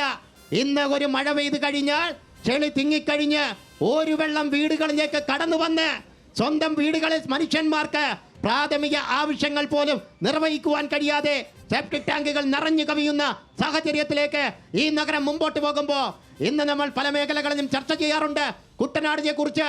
കുട്ടനാടിലേക്ക് ഒരു വെള്ളം കടന്നു വന്ന് ഗ്രൗണ്ട് ഫ്ലോറിൽ വീടുകൾ വെക്കാൻ കഴിയാതെ 4 കുറ്റികളിലേക്ക് വീടുകൾ ഉയർത്തി നിർമ്മിക്കേണ്ട സാഹചര്യത്തിലേക്ക് കടന്നു പോകുന്നത് പോലെ. കുട്ടനാട് സമുദ്രനിരപ്പിൽ നിന്ന് താഴെയുള്ള സ്ഥലം. പക്ഷെ കൊച്ചിയും സമുദ്രനിരപ്പിൽ നിന്ന് താഴെ നിൽക്കുന്ന നഗരമാണ് എന്നുള്ള പഠനം കൊച്ചിയെ സംബന്ധിച്ച് നിലനിൽക്കുമ്പോൾ, കൊച്ചിയെ സംബന്ധിച്ച് കടലെടുത്ത് പോകുന്ന നഗരങ്ങളെ സംബന്ധിച്ച് കൃത്യമായ രീതിയിൽ നിലനിൽക്കുന്ന ഒരു കാലഘട്ടത്തിലേക്ക് കടന്നു പോകുമ്പോൾ നിങ്ങൾ മനസ്സിലാക്കേണ്ട ഒരു വസ്തുതയുണ്ട്. നമ്മുടെയൊക്കെ ഇടക്കൊച്ചി പ്രദേശം, നമ്മുടെയൊക്കെ പെരുമ്പടപ്പ് പ്രദേശം, അതുപോലെ തന്നെ തീരമായി ബന്ധപ്പെട്ട് കിടക്കുന്ന പ്രദേശങ്ങളിൽ ഒരു വെള്ളം കടന്നു വരുമ്പോൾ ഈ നഗരം ഭാവിയിൽ നിലനിൽക്കുമോ എന്നതിനെ സംബന്ധിച്ചുള്ള ചർച്ചകൾ പല മേഖലകളും നടക്കുമ്പോൾ കൊച്ചി നഗരസഭക്കകത്ത് ഇതുമായി ബന്ധപ്പെട്ടുകൊണ്ട് കടലെടുത്തു പോകുന്ന കൊച്ചിയെ എങ്ങനെ നിലനിർത്താം എന്നതിനെ സംബന്ധിച്ച് ഒരു സുപ്രഭാതത്തിൽ ഒരു മഴ പെയ്തു കഴിഞ്ഞാൽ പനമ്പള്ളി നഗറിലും MG റോട്ടിലും വെള്ളം കയറിയാൽ കൊച്ചിയുടെ മേയർ പിറ്റേന്ന് പറയും മേഘവിസ്ഫോടനം ഉണ്ടായി, അതുകൊണ്ടാണ് വെള്ളക്കെട്ടുണ്ടായത് എന്ന് കൊച്ചിയുടെ മേയർ പറയുമ്പോൾ, അങ്ങനെ മേഘവിസ്ഫോടനത്തിന്റെ അടിസ്ഥാനത്തിലല്ല ഈ വെള്ളക്കെട്ടിനെ സംബന്ധിച്ച് ബ്രേക്ക് ത്രൂ സംവിധാനം ഈ നഗരത്തിൽ ഫലപ്രദമായി മുമ്പോട്ട് പോകുമെന്ന് ഭരണത്തിൽ ആരംഭിച്ച ഘട്ടത്തിൽ ഇവിടത്തെ ഭരണകർത്താക്കൾ ചൂണ്ടിക്കാണിക്കുമ്പോൾ ഒരു മഴ പെയ്താൽ ഈ നഗരം കുറ്റം പറയുന്നത് ഒരു മേഘത്തെയല്ലല്ലോ, ജനങ്ങൾ അനുഭവിക്കുകയല്ലേ. കഴിഞ്ഞ ദിവസങ്ങളിൽ മഴ പെയ്തതിന് ശേഷം എവിടെയായിരുന്നു വെള്ളക്കെട്ട്? അരമണിക്കൂർ കൊണ്ട് ഫ്രാക്ഷൻ ഓഫ് സെക്കൻഡ്സ് പോലെ വെള്ളം ഒഴുകിപ്പോയ ചരിത്ര ദിനങ്ങളായിരുന്നു ഈ മുമ്പിൽ. എങ്ങനെയൊന്നും പച്ചക്കള്ളം കറഞ്ഞു പോകാൻ പറ്റില്ല. രണ്ടാമത്തെ ഒരു കാര്യം പറയട്ടെ, പാവപ്പെട്ടവരെ താമസിപ്പിക്കുന്നൊരു കാര്യം പറഞ്ഞു. ഇവിടെ നിന്ന് അങ്ങ് ഒരു 500 മീറ്റർ അപ്പുറത്തേക്ക് പോയി കഴിഞ്ഞാൽ 2016 അവസാന കാലഘട്ടത്തിൽ ടോണി ചമ്മണിയും 2010 മുതൽ 15 കാലഘട്ടത്തിൽ ടോണി ചമ്മണിയും 2016 മുതൽ സൗമിനി ജെയിനും ആരുടെ പദ്ധതിയായിരുന്നറിയോ? ആരാണ് തമ്പി സുബ്രഹ്മണ്യ റേ എന്ന് പറയുന്നത്? രാജീവ് ആവാസ യോജന പദ്ധതി. ആരുടെ പദ്ധതിയാ? ആ പദ്ധതി ഇവർക്ക് തീർക്കാൻ കഴിഞ്ഞില്ല. അഡ്വക്കേറ്റ് എം അനിൽകുമാറിന്റെ നേതൃത്വത്തിൽ വന്ന സഭ, 2020 വന്ന സഭ 394 പാവപ്പെട്ട കുടുംബങ്ങളെ തുരുത്തിയിൽ സൂര്യ തേജസ് പോലെ ഉയർത്തെഴുന്നേറ്റ് നിൽക്കുകയാണ്. എന്താണ് വോട്ടർമാർക്ക് ചോദിക്കാനുള്ളത് കേൾക്കാം. അങ്ങയുടെ പേര് പറഞ്ഞോളൂ. ആരോടാ ചോദ്യം? എൻ്റെ പേര് ജോയി എന്നാണ്. ആരോടാ ചോദിക്കാനുള്ളത്? എനിക്ക് ചോദിക്കാനുള്ളത് CPM-ന്റെ പ്രതിനിധിയോടാണ്. ചോദിച്ചോളൂ. പക്ഷേ അതിനു മുമ്പ് ആമുഖമായിട്ട് ചില കാര്യങ്ങൾ പറയാനുണ്ട്. ഒന്ന്, തമ്പി സുബ്രഹ്മണ്യം ഇവിടെ പറഞ്ഞതുപോലെ തന്നെ കുട്ടനാട് വെള്ളപ്പൊക്കം വന്നു കഴിഞ്ഞിട്ടുണ്ടെങ്കിൽ 4 കാലുള്ള വീടുകൾ ഉണ്ടാക്കേണ്ട ഗതിയിലേക്ക് വരുന്നു. എനിക്ക് CPM-ൻ്റെ പ്രതിനിധികളോട് ചോദിക്കാനുള്ളത്, നമ്മൾ കണ്ടതാണ് ചൂരൽമല എന്ന് പറയുന്ന പ്രദേശത്ത് ഉരുൾപൊട്ടലിൻ്റെ ഭാഗമായിട്ട് അത്രയേറെ ജനങ്ങൾ ദുരിതം അനുഭവിച്ചപ്പോൾ അതിൻ്റെ ഭാഗമായി ഈ തമ്പി സുബ്രഹ്മണ്യം ഉൾപ്പെടെയുള്ളവർ പള്ളുരുത്തിയിൽ നടത്തിയ ബിരിയാണി ചാലഞ്ചിലൂടെ സമാഹരിച്ച 1,87,00,000 രൂപ ഇന്ന് വരെ ചെലവാക്കാനോ ആ പണം കൈവശം വെച്ചിട്ട് എന്ത് ചെയ്യുന്നു എന്ന് പറയാതിരിക്കേ. കോൺഗ്രസ് ചെലവാക്കില്ല. കോൺഗ്രസ് ചെലവാക്കത്ത അല്ല, ബെഞ്ചിനോട് ചോദിക്കുന്നത് വേറെ ഒന്നുമല്ല. കോൺഗ്രസ് ചെലവാക്കിയില്ലെങ്കിൽ കേരളത്തിലെ ജനങ്ങളെ വഞ്ചിച്ച ഈ കോൺഗ്രസിനെതിരെ നടപടിയെടുക്കുവാനായിട്ടും ക്രിമിനൽ കേസ് ചാർജ് ചെയ്ത് ഇവരെല്ലാം ജയിലിലേക്ക് അടക്കണമെന്നാണ് പറയാനുള്ളത്. ഓക്കെ, അതിന് ബെന്നി മറുപടി പറയുന്നതിന് അങ്ങേക്ക് ഒരു ക്ലാരിറ്റി വരുത്താം, അതിനുശേഷം ബെന്നിയിലേക്ക് പോകാം. ചൂരൽമലയായി ബന്ധപ്പെട്ടുകൊണ്ട് ബിരിയാണി ചലഞ്ച് നടത്തിയതായിട്ട് എനിക്കറിയില്ല. കോൺഗ്രസ് ഒരു ചലഞ്ച് നടത്തിയിട്ടില്ല. അങ്ങനെ കോൺഗ്രസ് തമ്പി സുബ്രഹ്മണ്യം ബിരിയാണി ചലഞ്ച് നടത്തിയിട്ടില്ല. തമ്പി സുബ്രഹ്മണ്യം ബിരിയാണി ചലഞ്ച് നടത്തി എന്നാണ് താങ്കൾ പറഞ്ഞത് എങ്കിൽ, അങ്ങനെ അത് തെളിയിക്കാൻ പറ്റിയിട്ടുണ്ടെങ്കിൽ ഈ നിമിഷം രാഷ്ട്രീയം ഉപേക്ഷിച്ച് വനവാസത്തിന് പോകും. അല്ല, ആവശ്യമില്ലാത്ത വർത്താനം പറയരുത്. എവിടെയാ ബിരിയാണി ചലഞ്ച് നടത്തിയേക്കണേ? എവിടെയാ ബിരിയാണി ചലഞ്ച് നടത്തിയേക്കണേ? ചൂരൽമലയ്ക്ക് വേണ്ടി. വ്യക്തമാണത്. അത് മാങ്കൂട്ടം നടത്തിയത് ചോദിക്കണം. അതുമായി ബന്ധപ്പെട്ട് BJP-യുടെ പ്രതിനിധിയാണ് ചോദിക്കാനുള്ളത്. ഞാനിവരോട് വെറുതെ ബുദ്ധിമുട്ടിക്കുന്നൊന്നുമില്ല. 50 രൂപ പെട്രോൾ എവിടെയെന്ന് ചോദിച്ചാൽ ബുദ്ധിമുട്ടിക്കുന്നില്ല നിങ്ങൾ. പിന്നെ ഞങ്ങളുടെ അക്കൗണ്ടിലേക്ക് 10 ലക്ഷം തരുമെന്ന് പറഞ്ഞതും ഞങ്ങൾ ബുദ്ധിമുട്ടിക്കുന്നില്ല. പക്ഷേ ഞങ്ങൾക്ക് തരാമെന്ന് പറഞ്ഞ ഓരോ തൊഴിലവസരങ്ങൾ, യുവാക്കൾക്ക് തരാമെന്ന് പറഞ്ഞ തൊഴിലവസരങ്ങൾ, 10 കോടി തൊഴിലവസരങ്ങൾ തരാമെന്ന് പറഞ്ഞത് എവിടെ പോയി? ഞങ്ങൾക്ക് ഇനിയെങ്കിലും തരുമോ അത്? തീർച്ചയായിട്ടും, കാരണം അത് തന്നുകൊണ്ടിരിക്കുകയാണ്. താങ്കൾക്ക് അതിനെ കുറിച്ച് അറിവില്ലാത്തോണ്ട് പറയട്ടെ. എവിടെയാണ് ഒന്നുകൂടി പറയോ? ഉത്തരം പറയട്ടേന്നേ. നിങ്ങൾക്ക് വരേണ്ടത് 50 രൂപയുടെ പെട്രോള്. 50 രൂപയുടെ പെട്രോള് അത് 100-ലാക്കിയത് BJP സർക്കാർ. പറഞ്ഞോളൂ. ഓക്കെ, പറഞ്ഞോളൂ. അവർ പറഞ്ഞോട്ടെ.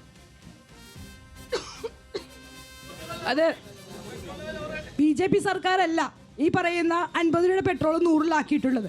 രണ്ടാമത്തെ കാര്യം, തൊഴിലവസരങ്ങൾ. നിങ്ങൾ കഴിഞ്ഞ ആഴ്ചയും കണ്ടിട്ടുണ്ടാവും, ഇന്ന് നരേന്ദ്രമോദി സർക്കാർ കഴിഞ്ഞ 1 വർഷം കൊണ്ട് 12 ലക്ഷം അഭ്യസ്ത വിദ്യർക്കാണ് തൊഴിലവസരങ്ങൾ നൽകിയിട്ടുള്ളത്. അത് കേന്ദ്ര സർക്കാരിൻ്റെ. അതാണ് ഞാൻ കുറച്ചു മുമ്പ് പറഞ്ഞത്. പാർട്ടി ക്ലാസ്സിൽ പോയാൽ മാത്രം പോരാ, നിങ്ങൾ മാധ്യമങ്ങൾ നോക്കണം. ഒറ്റ കാര്യമാണ് നിങ്ങളുടെ ഞാൻ ചോദിക്കുന്നത്. നമ്മുടെ ഈ വാഹനങ്ങൾ ഒഴിക്കുന്ന പെട്രോളിലായിരുന്നു നിങ്ങൾക്ക് അറിയാലോ. ആ പെട്രോൾ എത്ര ശതമാനം എത്രത്തോളം ചേർക്കണം നിങ്ങൾക്ക് അറിയാമോ? എത്ര ശതമാനം എത്രത്തോളം ചേർക്കണം അറിയാമോ? ഇത് റിലയൻസ് പോലുള്ള കമ്പനികൾക്ക് പൈസ കൂട്ടുവാൻ വേണ്ടി, അവർക്ക് പോക്കറ്റിലേക്ക് പൈസ കയറുവാൻ വേണ്ടി 50% വരെ എത്തനോൾ ആടെയാണ് നിങ്ങൾ പറയുന്നത്. ആരെയാണ് നിങ്ങൾ കൊള്ളടിക്കാൻ നോക്കുന്നത്? ഞാൻ ഒരു പെട്രോൾ ഞങ്ങൾ മില്ല് വർക്ക് ചെയ്യുന്ന ആളാണ്. എത്ര വണ്ടികൾ? എന്റെ സഹോദര, ഈ GST എന്ന് പറയുന്ന GST കൗൺസിലില് ഈ പറയുന്ന സംസ്ഥാനത്തിന്റെ ധനകാര്യമന്ത്രിയുള്ളതാണ്. അതിന്റെ GST ഒഴിവാക്കാൻ വേണ്ടി നമ്മളുടെ സംസ്ഥാന ഈ പറയുന്ന നമ്മുടെ ഫിനാൻസ് മിനിസ്റ്ററെയും കൂടി വിളിച്ചിരുത്തി GST ഒഴിവാക്കാനുള്ള നടപടികൾ മുന്നോട്ട് കൊണ്ടുപോയി. ആരാണ് ആ GST ഒഴിവാക്കുന്നതിനും ഒഴിഞ്ഞു നിന്നത്?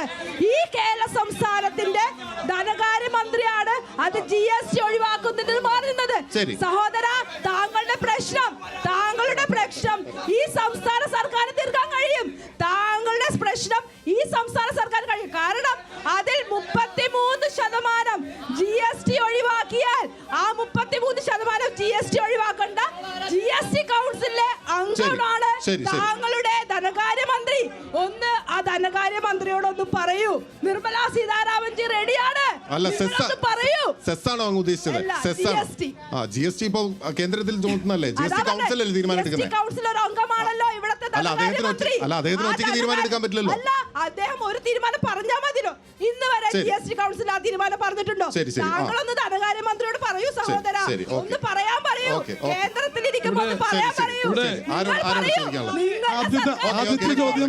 നിങ്ങളുടെ സർക്കാർ നിങ്ങളെ വേണ്ട, അല്ലാണ്ട് നിങ്ങൾ കേന്ദ്രത്തെ പഴിച്ചിട്ട് കാര്യമില്ല. ഈ കേരള സർക്കാർ അല്ലാണ്ട് കേന്ദ്ര സർക്കാരല്ല. ആദ്യത്തെ ചോദ്യം ബെന്നി ഫെർണാണ്ടസിനോടാണ്. ഇപ്പോൾ കുറച്ച് നേരത്തെ അദ്ദേഹയുടെ വലിയ കൊട്ടാരം പറഞ്ഞൊരു കാര്യം പറഞ്ഞല്ലോ, തുരുത്തിയിലെ ഫ്ലാറ്റ്. അതിനു മുമ്പ് കുറച്ച് നാളുകൾക്ക് മുമ്പ് GCD ഒരു ഫ്ലാറ്റ് ഇവിടെ പ്രമുഖരായ ആളുകൾ വന്ന് ഉദ്ഘാടനം നടത്തി. ആ GCDയുടെ ഫ്ലാറ്റ് ഉദ്ഘാടനം ചെയ്ത് ഏതാനും ദിവസങ്ങൾ കഴിഞ്ഞപ്പോൾ അവിടുത്തെ സെപ്റ്റിക് മാലിന്യങ്ങൾ നിറഞ്ഞ് കവിഞ്ഞ് അവിടെ മൊത്തം പറക്കുന്നൊരു വാർത്ത പത്രമാധ്യമങ്ങളിലൂടെ വായിച്ചു. അതിൻ്റെ അകത്ത് ജിപ്സം ബോർഡുകൾ കൊണ്ട് പണിതിട്ടുള്ള ആ ബോർഡുകളൊക്കെ തകർന്നു വീണ് ചോർന്നൊലിക്കുന്ന രീതിയിൽ ആ GCDയുടെ ഫ്ലാറ്റ് ഇപ്പോൾ നിലകൊള്ളുകയാണ്. അതായത് ഒരു മാസത്തിലുണ്ടെങ്കിൽ ഒരു മാസത്തിനുള്ളിൽ തന്നെ അവിടുത്തെ സെപ്റ്റിക് മാലിന്യങ്ങൾ നിറയുന്ന രീതിയിൽ ഒരു ആസൂത്രണമില്ലാതെയാണ് ഇത്തരത്തിൽ ഈ പറഞ്ഞ കുടുംബങ്ങളെ കൊണ്ടുപോയിട്ട് അവിടെ താമസിപ്പിച്ചിരിക്കുന്നത്. തുരുത്തിയുടെ ഫ്ലാറ്റിൻ്റെ അവസ്ഥയുണ്ടാവുമെന്ന് പറയാനായിട്ട് സാധിക്കില്ല. ഇതാണ് നിങ്ങളിവിടെ നടത്തുന്ന വികസനം. നിങ്ങൾ ഇത്തരത്തിലുള്ള വികസനങ്ങളല്ല. അതായത് ഒരു ഫ്ലാറ്റിന് 21 ലക്ഷം രൂപ വെച്ച് വിലയിട്ടുകൊണ്ട് വലിയ തരത്തിലുള്ള അഴിമതിയാണ് ഈ ഫ്ലാറ്റുകളുടെ പേരിൽ, സാധാരണക്കാരുടെ പേരിൽ നിങ്ങൾ നടത്തുന്നത്. അടുത്ത ചോദ്യം അതിനകത്ത് അദ്ദേഹം മറുപടി പറയും. ഒന്നാമത് ഈ നമ്മൾ ചർച്ചയ്ക്ക് വരുമ്പോൾ അസത്യം വിളിച്ച് പറയരുത്. P&D കോളനിയിലെ 89 കുടുംബങ്ങൾ തോട്ടിൻ്റെ അകത്ത് മുങ്ങിക്കിടന്ന് വെച്ച കുടുംബങ്ങളല്ലേന്ന്. എന്തേ ഇങ്ങനെ വായെ തോന്നിയത് പറയണത്? എന്തേ വായെ തോന്നിയത് പറയണത്? ടോണി ചമ്മണിയും സൗമ്യനി ജയനും ഉണ്ടായിട്ട് തൊടാൻ പറ്റിയിട്ടില്ലല്ലോ അവരെ.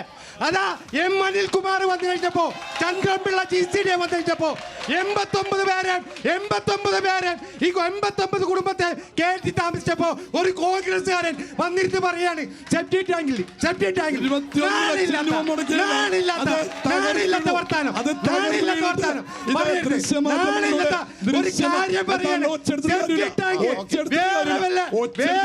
പണിക്കുവോ വസ്തുതാവിരുദ്ധമായ കാര്യമാണ്.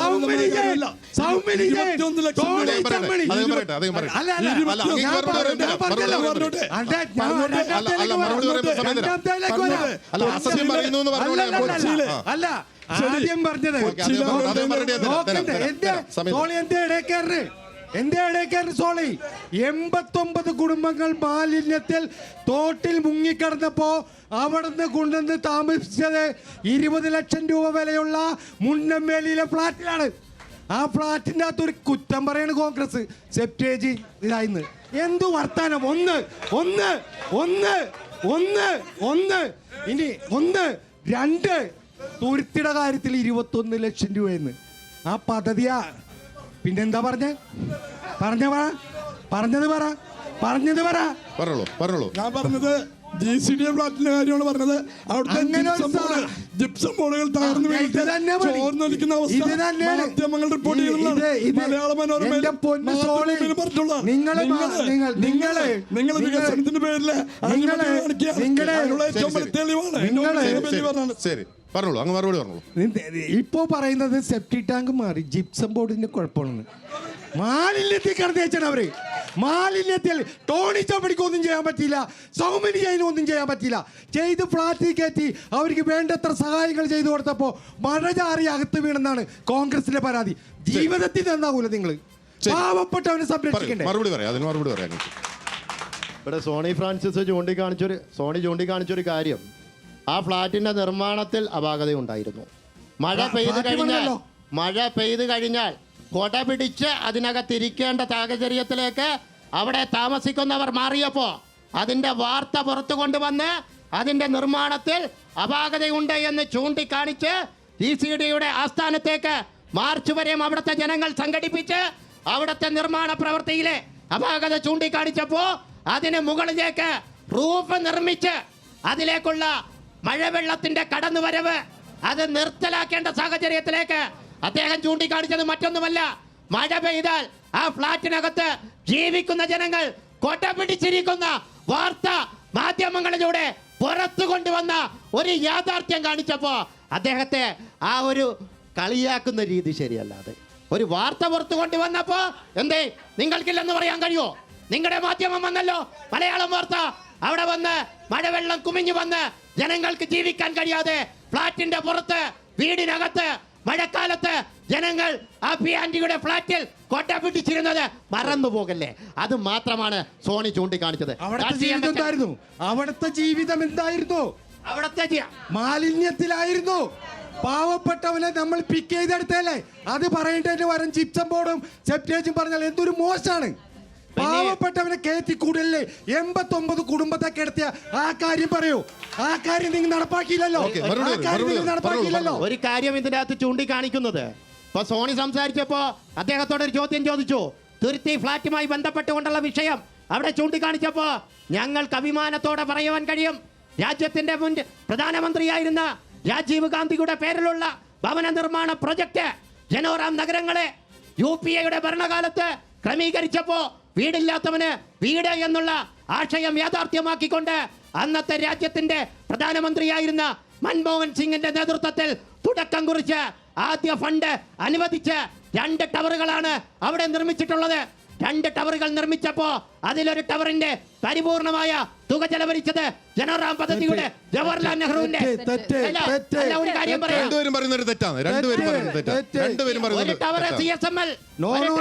അല്ലല്ല, നിങ്ങൾക്ക് വിവരാവകാശം എടുക്കാം. പ്രിയ, ഞാൻ പറയാം പ്രിയ, അത് നിങ്ങൾക്ക് വിവരാവകാശം എടുക്കാം.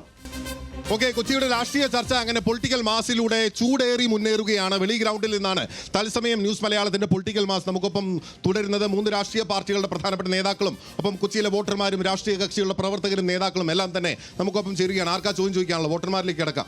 ഓക്കെ, ചേട്ടൻ്റെ പേര് പറഞ്ഞോളൂ. ആരോട് ചോദിക്കാനുള്ളത്? എൻ്റെ പേര് ജോസി. എനിക്ക് UDF-നോടാണ് ചോദിക്കാനായിട്ടുള്ളത്.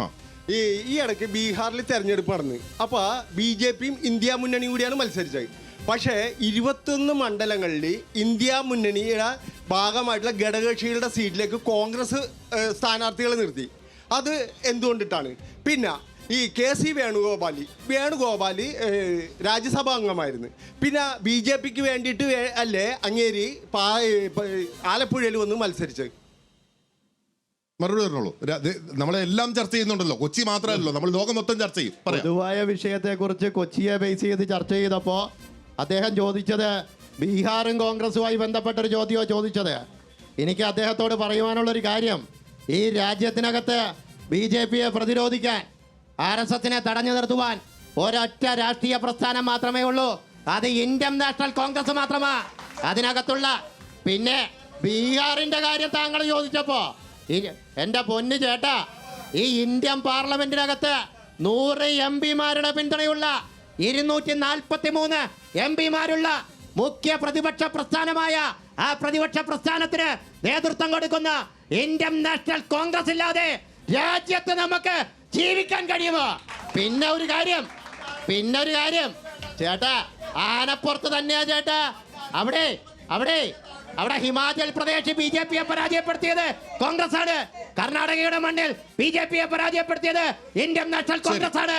ഇന്ത്യ മഹാരാജ്യത്ത് 243 MP-മാരുടെ പിന്തുണ ഉള്ള രാഷ്ട്രീയ പ്രസ്ഥാനം.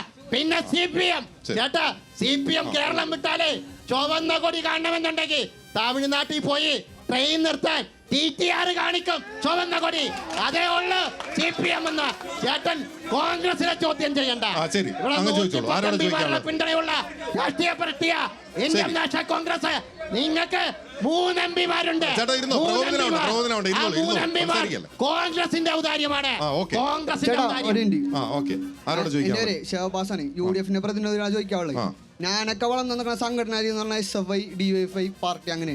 ചേട്ടൻ വന്നാൽ അങ്ങനെയുള്ള കേശുന്ന് കൊച്ചി കോളേജിൽ നിന്ന് യൂത്ത് കോൺഗ്രസിലേക്കായി, പിന്നെ കോൺഗ്രസിലേക്കായി. യൂത്ത് കോൺഗ്രസിന്റെ മുമ്പത്തെ സംസ്ഥാന പ്രസിഡന്റിന്റെ പേരെന്താണ്? യൂത്ത് കോൺഗ്രസിന്റെ തൊട്ട് മുന്നത്തെ സംസ്ഥാന പ്രസിഡന്റിന്റെ പേരെന്താണ്? മുൻ സംസ്ഥാന പ്രസിഡന്റ് പേര് കേക്കല്ലേ? സംസ്ഥാന പ്രസിഡന്റ് ആരാ? പേരെന്താണ്? രാഹുൽ മാങ്കൂട്ടം. ഈ കഴിഞ്ഞ തെരഞ്ഞെടുപ്പിന്റെ ഭാഗമായിട്ട്, തദ്ദേശ തെരഞ്ഞെടുപ്പിന്റെ ഭാഗമായിട്ട് രാഹുൽ മാങ്കൂട്ടം കോൺഗ്രസിന്റെ ബാനറിൽ തൊട്ട് മുമ്പിൽ നിന്ന് നമ്മളെ സ്ഥാനാർത്ഥികളെ, UDF-ന്റെ സ്ഥാനാർത്ഥികളെ പരിചയപ്പെടുത്തേണ്ടതെന്ന്. അതിന് നിങ്ങൾ പാർട്ടീൻ്റെ ഒരു ഘടകകക്ഷിയല്ല. അതിൽ എന്താണ് പറയാനുള്ളത്? രാഹുൽ മാങ്കൂട്ടത്തിന്റെ പാർട്ടിന്ന് പുറത്താക്കിയേക്കണോ? ആണ്. അപ്പൊ കോൺഗ്രസിന്റെ ബാനറിന്റെ മുമ്പിൽ വന്ന് രാഹുൽ മാങ്കൂട്ടം ഇരിക്കണ പാർട്ടിക്ക് എന്താ പറയുക? മനസ്സിലായി. അതായത് ഞാൻ പറഞ്ഞുതരാം. തദ്ദേശ തെരഞ്ഞെടുപ്പിൽ അങ്ങയുടെ ചോദ്യം എനിക്ക് മനസ്സിലായി. തദ്ദേശ തെരഞ്ഞെടുപ്പിൽ രാഹുൽ മാങ്കൂട്ട് ഇപ്പൊ സസ്പെൻഷനിലാണല്ലോ. അപ്പൊ അദ്ദേഹം കോൺഗ്രസിന്റെ ബാനറിന്റെ കീഴിൽ വോട്ട് ചോദിക്കാൻ പാലക്കാടിന്റെ MLA ആണ്. അദ്ദേഹത്തെ പാർട്ടിയുടെ പ്രൈമറി മെമ്പർഷിപ്പിൽ നിന്ന് ഓൾ ഇന്ത്യ കോൺഗ്രസ് കമ്മിറ്റി നീക്കം ചെയ്തിട്ടുള്ളതാണ്. അദ്ദേഹം സംഘടനാ തലത്തിൽ വേദി പങ്കിടുന്നതിനോട് കേരള പ്രദേശ് കോൺഗ്രസ് കമ്മിറ്റിക്ക് വിയോജിപ്പുണ്ട്. പക്ഷേ ഏതെങ്കിലും ഒരു മേഖലകളിൽ, ഏതെങ്കിലും പഞ്ചായത്തിൽ, ഏതെങ്കിലും ഒരു വാർഡിനകത്ത് അദ്ദേഹത്തിന്റെ സാന്നിധ്യം അവിടെ കണ്ടിട്ടുണ്ടെങ്കിൽ അവിടുത്തെ ജില്ലാ കോൺഗ്രസ് കമ്മിറ്റി നേതൃത്വം അത് പരിശോധിക്കും. അതുമായി ബന്ധപ്പെട്ടുകൊണ്ട് കീഴ്ഘടകങ്ങൾക്ക് പാർട്ടി നിർദ്ദേശം കൊടുക്കുവാനുള്ള ഉൾപാർട്ടി ജനാധിപത്യ സംവിധാനം കോൺഗ്രസിനുണ്ട്.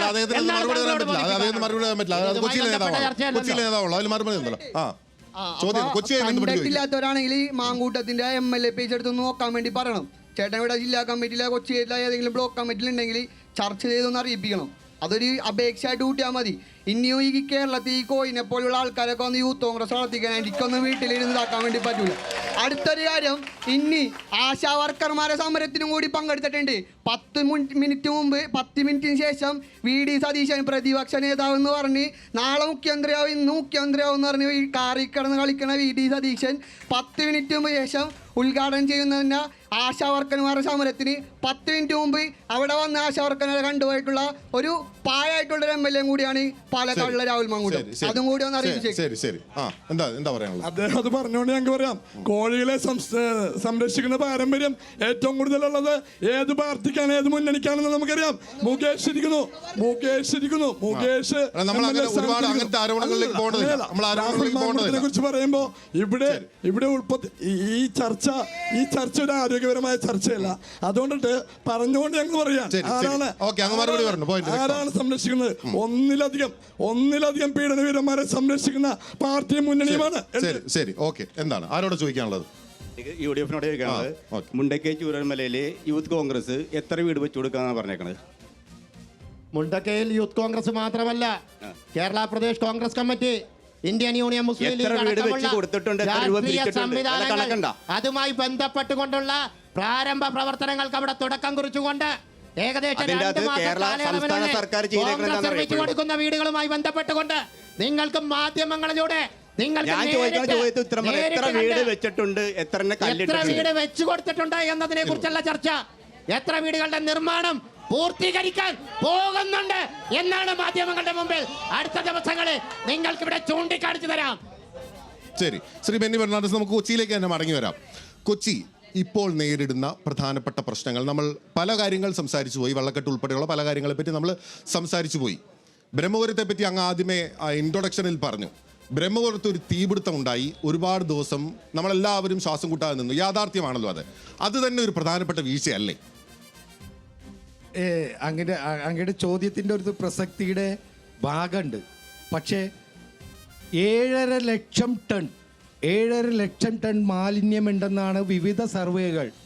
പ്രിയ പ്രശാന്തിൻ്റെ പാർട്ടിയുടെ അംഗമുണ്ടായി, തമ്പി സുബ്രഹ്മണ്യൻ്റെ പാർട്ടിയുടെ അംഗമുണ്ടായി, ഞങ്ങളുടെ ഉണ്ടായി, വിവിധ രാഷ്ട്രീയ പാർട്ടികളുടെ ആൾക്കാരുണ്ടായി. 7.5 ലക്ഷം ടൺ വന്ന് വീണത് 1.5 വർഷം കൊണ്ടാണോ? മാലിന്യങ്ങൾ കൂന്നുകൂടിയത് കഴിഞ്ഞ 10 വർഷക്കാലങ്ങൾ മുമ്പാണ്. പ്രോസസ്സിങ് ഉണ്ടായില്ല.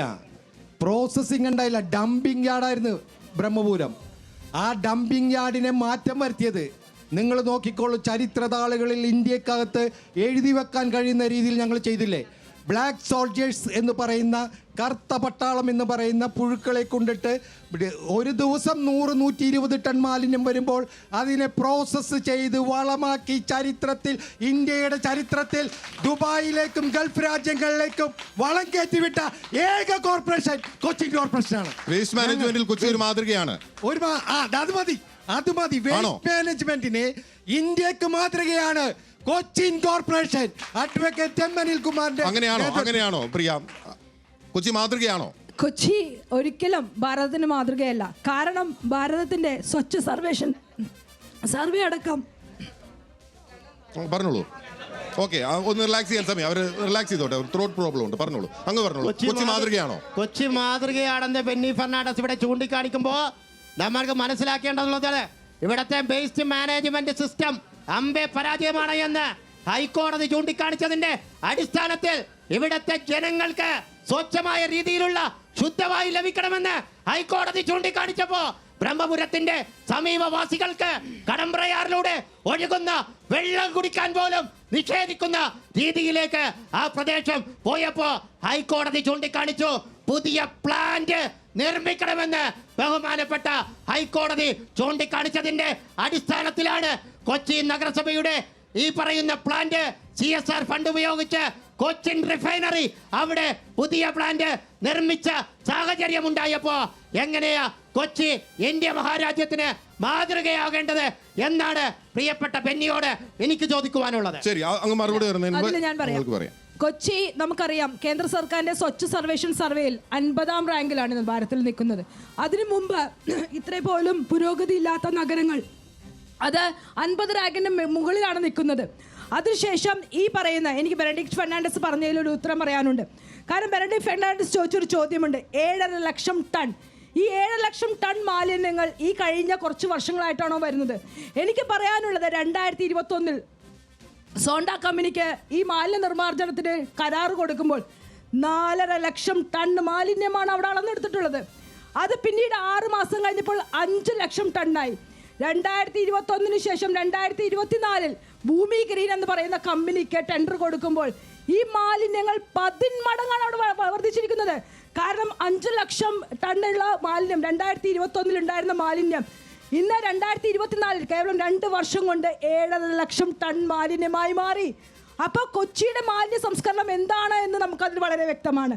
രണ്ടാമത്തെ കാര്യം, ഈ പറയുന്ന നമ്മളുടെ കൊച്ചി റിഫൈനറിയുടെ ഭാഗമായിട്ടുള്ള CBG പ്ലാന്റ്, നിങ്ങൾക്കറിയാം ബ്രഹ്മപുരത്തിലെ മാലിന്യങ്ങൾക്ക് തീപിടിച്ചതിന് ശേഷം കൊച്ചി നഗരസഭ കൗൺസിൽ അക്ഷരാർത്ഥത്തിൽ നിശബ്ദമായിരുന്നു. ആരാണ് മാലിന്യ നിർമ്മാർജ്ജനം കൊച്ചിയിൽ നടത്തിയത്? ബഹുമാനപ്പെട്ട കേരള ഹൈക്കോടതിയും ബഹുമാനപ്പെട്ട കളക്ടറും കൂടിയുള്ള ഡിസാസ്റ്റർ മാനേജ്മെന്റിന്റെ കീഴിലാണ് കൊച്ചി നഗരത്തിലെ മാലിന്യ നിർമ്മാർജ്ജനം നടത്തിക്കുന്നത്. അത് കൊച്ചി നഗരസഭയുടെ കൗൺസിലല്ലാന്ന് നടത്തിയിട്ടുള്ളത്. അപ്പോൾ ഒരു തദ്ദേശ സ്വയംഭരണ സ്ഥാപനം ഉണ്ടായിട്ട് പോലും ആ കൊച്ചിയുടെ മാലിന്യ നിർമ്മാർജ്ജനം നടത്തേണ്ടത് ബഹുമാനപ്പെട്ട കേരള ഹൈക്കോടതിയുടെയും കളക്ടറിന്റെയും ഒരു ചുമതലയായി മാറി. ഡിസാസ്റ്റർ മാനേജ്മെന്റ് ആക്ടിൽ മാത്രം നടന്നിരിക്കുന്ന ഒരു വേസ്റ്റ് മാനേജ്മെന്റ് സിസ്റ്റമാണ് ബ്രഹ്മപുരത്ത് നടന്നിരിക്കുന്നത്. എന്നാൽ കൗൺസിൽ ഒരു അധികാരവും ഇല്ലാത്ത രീതിയിൽ എല്ലാം കൗൺസിലിന്റെ അധികാരങ്ങൾ എടുത്തുകൊണ്ടുപോയത് കേരള ഹൈക്കോടതിയാണ്. അതിന് കാരണക്കാരാണ് ഈ കൊച്ചി നഗരം ഭരിക്കുന്ന LDF ആണ്. ഹൈക്കോടതി ക്രെഡിറ്റ് ആണ് നിങ്ങൾ അടിക്കുന്നത്. അങ്ങയോട് പറയാനുള്ളത്, രണ്ടുപേരും ഒരു കാര്യം പറഞ്ഞു.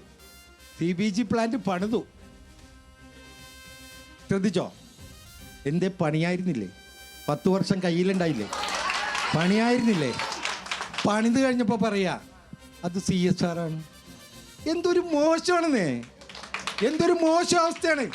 പണിയാൻ കാണിച്ച ഇച്ഛാശക്തി ഉണ്ടല്ലോ.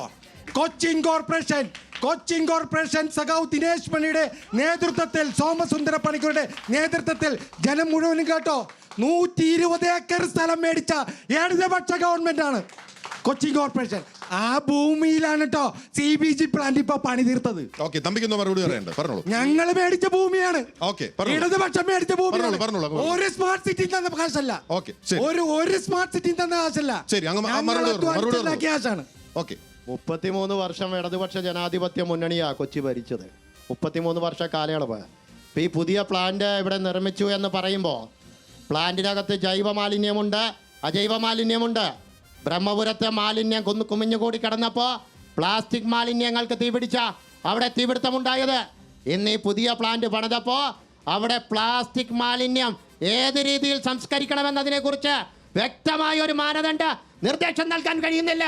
ഇന്ന് നമുക്കറിയാം, ഈ നഗരത്തിനകത്ത് നമ്മൾ വീടുകളിൽ നിന്ന് ഹരിതകർമ്മ സേനാംഗങ്ങൾ നമ്മുടെ പ്ലാസ്റ്റിക് മാലിന്യം വീടുകളിൽ നിന്ന് ശേഖരിച്ചു കൊണ്ടുപോകുമ്പോൾ ഈ നഗരം ഇടതുപക്ഷ ജനാധിപത്യ മുന്നണി ഭരിക്കുമ്പോൾ 1 കിലോ മാലിന്യത്തിന് 4 രൂപ 50 പൈസ നിരക്കിൽ സ്വകാര്യ കമ്പനികൾക്ക് വിൽക്കേണ്ട നിലയിലേക്ക് ഈ നഗരം പോകുമ്പോൾ ഇന്ന് ഈ നഗരത്തിനകത്ത് ഡിസാസ്റ്റർ മാനേജ്മെന്റിന് അടക്കമുള്ള സംവിധാനങ്ങൾ ബ്രഹ്മപുരം നിയന്ത്രിച്ചുകൊണ്ട് മുമ്പോട്ട് പോകുമ്പോൾ മാലിന്യ സംസ്കരണം സ്വകാര്യ കമ്പനികളെ PPP അടിസ്ഥാനത്തിൽ ഏൽപ്പിച്ചുകൊണ്ട് മുമ്പോട്ട് പോകുന്ന മാലിന്യം പോലും വിറ്റ് കാശാക്കുന്ന ഒരു ഭരണമാണ് എന്നാണ് എനിക്ക് ചൂണ്ടിക്കാണിക്കുന്നത്.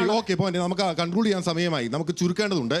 എന്തുകൊണ്ട് ജനം ഇനിയും കൊച്ചിക്കാർ LDFനെ തെരഞ്ഞെടുക്കണം, ഇനി നിങ്ങൾ വോട്ട് ചെയ്യണം? പറയും. നോക്കൂ, നിരവധി കാര്യങ്ങളാണ്. അതിലാണ് ഞാൻ ആദ്യമായിട്ട് പറയുന്നത്, വരുന്ന തലമുറയെ എങ്ങനെ സംരക്ഷിക്കാൻ കഴിയും എന്നുള്ളതിൻ്റെ ഉദാഹരണമാണ് നിരവധി കോർപ്പറേഷൻ്റെ കീഴിലുള്ള, ഇവർക്ക് ആർക്കും നിഷേധിക്കാൻ കഴിയില്ല കേട്ടോ, പൊതുമേഖല വിദ്യാലയങ്ങളിൽ പാവപ്പെട്ട തൊഴിലാളികളുടെ മക്കൾ പഠിക്കുന്ന പൊതുമേഖല വിദ്യാലയങ്ങളിൽ ഞാൻ നേരത്തെ സൂചിപ്പിച്ചതുപോലെ കമ്പ്യൂട്ടർ ലാബ് ഉൾപ്പെടെ സയൻസ് ലാബുകൾ ഉൾപ്പെടെ 1 പൂർത്തീകരിച്ചു കഴിഞ്ഞു. 2 കേരളത്തിൻ്റെ ഇൻഡസ്ട്രിയലിൻ്റെ ബോണാണ് കൊച്ചിൻ കോർപ്പറേഷൻ എറണാകുളം ജില്ല ഷിപ്പ്യാർഡ് കിടക്കുന്നു, റിഫൈനറി കിടക്കുന്നു, FSCT കിടക്കുന്നു, സീപോർട്ട് കിടക്കുന്നു, വല്ലാർപാടം കിടക്കുന്നു. നോക്കൂ, അവിടെ വന്ന ഇതര സംസ്ഥാന തൊഴിലാളികളെ പോലും നെഞ്ചോട് ചേർത്ത് പിടിച്ച് 20 രൂപയ്ക്ക് ചൂട് ചോറും ചൂട് സാമ്പാറും അച്ചാറും ഉപ്പേരിയും കൊടുക്കുന്ന കേരളത്തിന് മാതൃകയായ കൊച്ചിൻ കോർപ്പറേഷനാണ് കേട്ടോ അത് രണ്ടാമത് കിടക്കുന്നത്. രണ്ടാമത് കിടക്കുന്നത്. മൂന്നാമത്തത് എന്താ? മൂന്നാമത്തത് മാതൃകയായി മാറി. ഇപ്പോൾ ലോക നഗരങ്ങളിൽ ഒരു നഗരം കാണുന്നുണ്ടെങ്കിൽ ലോകത്ത് 10 നഗരങ്ങളിൽ ഒരു നഗരം കൊച്ചിയാണെന്ന് പറഞ്ഞ് ലോക സർവേ വന്നു കഴിഞ്ഞിരിക്കുന്നു. മൂന്നാമത്തെ കേട്ടോ. നാലാമത്തേത് എൻ്റെ സഹോദര, ഞാനതിപ്പോൾ പറയണത് ഉചിതമല്ലെങ്കിൽ പോലും ഇവർ പറയും കോർപ്പറേഷനിൽ നിന്ന് പറയും 20-ാം തീയതി മുതൽ പെൻഡിങ് ഉണ്ടായിരുന്ന ഒരു കുടിശ്ശിക 1600, 2000 രൂപ വെച്ച് 3600 രൂപ ഞങ്ങളുടെ കുടുംബങ്ങളിലെ പാവപ്പെട്ട വീടുകളിലേക്ക് എത്തിയട്ടോ. ഇനി എത്തുന്നു 35-60 വയസ്സുള്ള BPL APL കാർഡിലേക്ക് ഇതാ പാവപ്പെട്ട സ്ത്രീകളുടെ അമ്മമാരുടെ കയ്യിലേക്ക് 1000 രൂപ വെക്കുന്നു.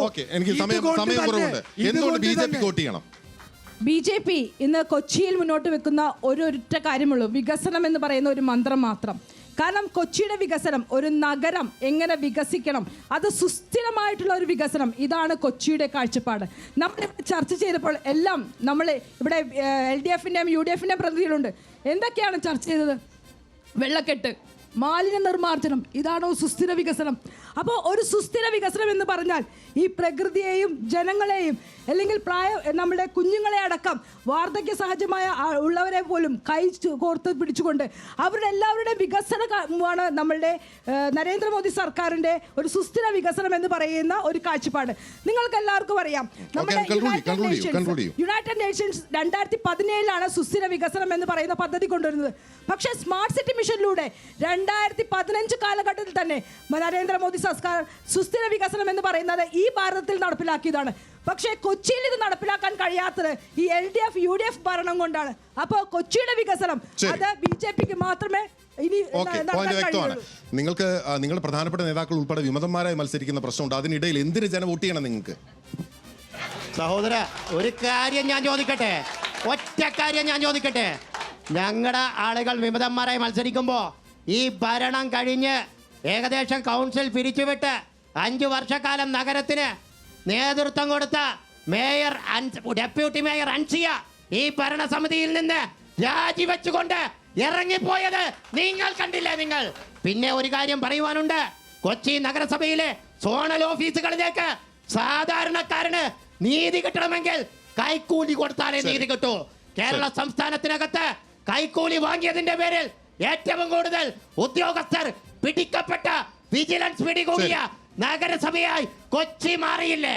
ഞാനെന്ന് ചോദിച്ചു കൊള്ളുന്ന മറ്റൊരു കാര്യം, എന്റെ പ്രിയ ബെന്നി പറഞ്ഞതുപോലെ ഈ ഭരണത്തിനകത്ത് പെൻഷനുമായി ബന്ധപ്പെട്ട ഒരു കാര്യം അദ്ദേഹം ചൂണ്ടിക്കാണിച്ചപ്പോ 2010-15 കാലഘട്ടത്തിനകത്ത് ആൺമക്കളുള്ളവർക്ക് പെൻഷൻ കൊടുക്കാമെന്ന് തീരുമാനിച്ച ഒരു മുഖ്യമന്ത്രിയുണ്ട് കേരളത്തിൽ, പ്രിയപ്പെട്ട ഉമ്മൻചാണ്ടി.